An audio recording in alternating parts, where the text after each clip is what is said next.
वेल Dharmaveer part 1 मी जेव्हा पाहिला होता तेव्हा मला ऑनेस्टली सांगतो मला आनंद दिघे साहेब यांबद्दल काहीच माहिती नव्हतं. पण जेव्हा मी हा टीव्हीवर पाहिलं तेव्हा मला असं वाटतच नव्हतं की आनंद दिघे साहेबांबद्दल मला काही माहिती नाहीये किंवा मी त्यांना ओळखत नाही.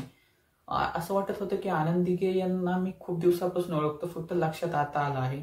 हे फक्त मॅजिक झालं प्रसाद ओक यांच्या ऍक्टिंगमुळे. आणि दुसरं सगळ्यात महत्त्वाचं कारण म्हणजे प्रवीण तरडे यांचं डायरेक्शन. तुम्ही प्रवीण तरडे सरांचं कोणती पण मूवी घ्या, ज्या प्रकारे ते त्यांचं डायरेक्शन करतात ना मूवीचं, जे प्रेझेंटेशन करतात ना ते खूप म्हणजे छान करतात. खूप सारे डायरेक्टर्सला, मराठी डायरेक्टर्सला तर जमत नाही असं. पण जी धर्मवीर पार्ट 2 आहे ना, असं वाटतच नाही की धर्मवीर पार्ट 1 ज्या डायरेक्टरनं प्रवीण तरडे सरांनी ज्या डायरेक्टरनं बनवला आहे त्यांनीच हा पार्ट 2 बनवला आहे असं वाटतच नाही.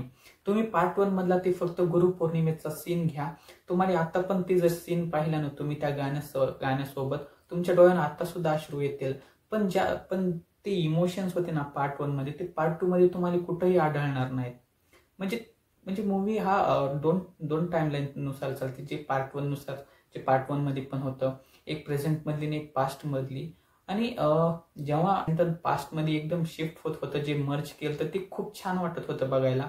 पण पार्ट 2 मध्ये हे खूप म्हणजे वेगळं दिसत होतं. असं आपल्याला आपण इतर कन्फ्युज होतं की मी आनंद दिघे यांची स्टोरी बघायला आलोय का एकनाथ शिंदे यांची स्टोरी बघायला आलोय. खरं सांगायचं म्हणजे आनंद दिघे यांची स्टोरी दाखवली आहे पण खूप कमी दाखवली आहे. म्हणजे जास्त तर एकनाथ शिंदे यांच्यावरच त्यांनी भर दिलेला आहे की कशा प्रकारे त्यांनी युती तोडली, पुन्हा कशा प्रकारे ते सीएम झाले वगैरे. हीच एकनाथ शिंदे यांची जर्नी दाखवली आहे त्यांनी. आणि ऑनेस्टली सांगतो मी फक्त आनंद दिघे यांची स्टोरी बघायला गेलतो आणि सगळी मराठी माणसं त्यांची स्टोरी बघायला गेलती. वेल एकनाथ शिंदे यांची स्टोरी खरी असेल किंवा खोटी असेल ते प्रश्न नव्हताच इथे. माझं फक्त मत एवढं होतं की आनंद दिघे यांची स्टोरी तुम्ही जास्त दाखवायला पाहिजे होती.